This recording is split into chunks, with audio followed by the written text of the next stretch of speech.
ख्याल से तो सही है। मुझे लगता है कि थोड़ी और जल्दी भी हो सकती थी, पर हमें मालूम है कि अभी वही चुनाव का मुद्दा बीच में हमेशा आ जाता है, क्योंकि अब हमारा जो सिस्टम बन गया है, अभी पिछले कुछ महीने तो कई स्टेट्स के चुनाव में निकल गए, तो उस पीरियड में भी ये नहीं हो सकती थी। तो अब ये पहला मौका मिला है, चुनाव हो गए, रिजल्ट निकल आए, नया सिचुएशन को एनालाइज किया गया है और उसके एनालिसिस के नतीजे पे ही मुझे लगता है कि कांग्रेस पार्टी ने ये फैसला किया है। एक चीज पे मैं कमेंट करना चाहती हूँ कि इस बार ये जो एक नई चीज इसमें है कि ये कांग्रेस पार्टी की वर्किंग कमेटी के, which is the highest body of the Congress party, like the cabinet, उनकी तरफ से ये फैसला आया है और उन्होंने राहुल गांधी को ये रिक्वेस्ट किया है कि आप ये यात्रा पे जाइए। मुझे लगता है ये बहुत इंपॉर्टेंट इसका एस्पेक्ट है जो हमें एनालाइज करना चाहिए कि कांग्रेस पार्टी ने पहले भी उसके पीछे थे, पर इस तरह जैसे कि ओनरशिप ली है इस यात्रा की और उनकी तरफ से सारे एक कंसेंसस से ये रिक्वेस्ट आया है कि आप इस यात्रा पे जाइए। इसका बहुत बड़ी अहमियत है। जो कनेक्शन है यात्रा और पार्टी के बीच में, जो पिछली बारी जब भारत जोड़ो यात्रा जब हुई थी, तो ये बार बार सवाल उठाया जाता था कि इस यात्रा का क्या ये राहुल गांधी का एक इंडिविजुअल इनिशिएटिव है। इनिशिएटिव अच्छा होगा, पर कांग्रेस पार्टी के लिए उसका क्या सिग्निफिकेंस है। मुझे लगता है अब ये मामला तो कम से कम साफ हो जाना चाहिए कि इस पे कोई दोनों में कॉन्फ्लिक्ट नहीं है, बल्कि उन्होंने रिकॉग्नाइज किया है। इसका मतलब कांग्रेस पार्टी ने जो पहली जो यात्रा हुई है उसका इम्पैक्ट और सिग्निफिकेंस को भी रिकॉग्नाइज किया है। दूसरी बात मैं ये कहना चाहती हूँ, आपके सवाल से कई बातें उठती हैं। आपने कहा इसका क्या नतीजा होगा, जो वो चाहते हैं उसका असर होगा या नहीं होगा। हमें एक आदत पड़ गई है राजनीति को सिर्फ इलेक्टोरल टर्म्स पे देखने की।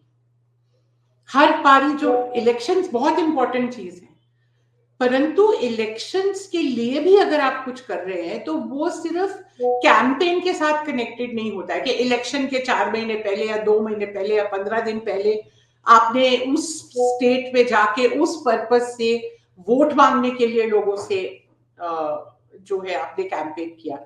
इलेक्शंस पे भी जो ब्रॉडर राजनीति होती है, जो big politics with a big P जिसको मैं कहूंगी, वो जो है उसका असर हर चीज पे पड़ता है, इंक्लूडिंग इलेक्टोरल आउटकम पे। कौन सा वोटर कब किस पॉइंट पे किस पार्टी को चूज करता है ये किसी को भी पता नहीं है, और उसमें कभी भी एक फैक्टर नहीं होता है। एक जिसको हम कहते हैं हवा बनती है। ये हवा किन चीजों से बनती है? सिर्फ वो एक चीज जो उस वक्त जाके आप कैंपेन करते हो उससे नहीं बनती है। उसके दिमाग में कई कुछ होता है जब वो फाइनल फैसला ले रहा है। मुझे लगता है कि भारत जोड़ो यात्रा का सबसे इंपॉर्टेंट कंट्रीब्यूशन ये था कि उसने समाज में एक नए आइडियाज ले जाने की कोशिश की।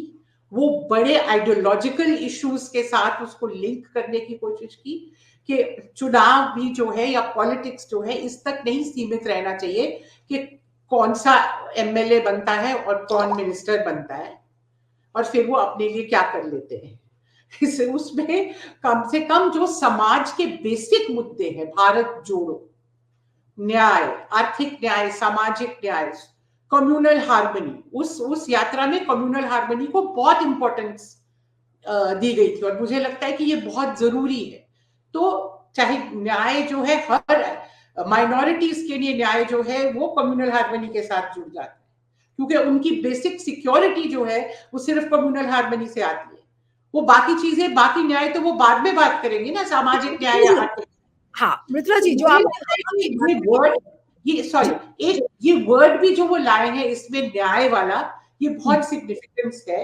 आपको याद होगा कि कांग्रेस ने पिछले चुनाव में न्याय प्रोग्राम भी एक सामने लाए थे। अब मुझे नहीं मालूम है, आगे खुलेगा तो पता चलेगा कि उसके साथ भी क्या लिंक करना चाहते हैं। पर सामाजिक न्याय का जो मुद्दा इस वक्त उठा हुआ है, कास्ट सेंसस वगैरह के, ये तो क्लियरली उसके साथ जो लिंक है वो तो साफ है। तो मुझे बहुत पॉजिटिव स्टेप लगता है और मैं उम्मीद करती हूँ कि हमारे समाज के ऊपर इसका एक पॉजिटिव असर पड़ेगा। ओके।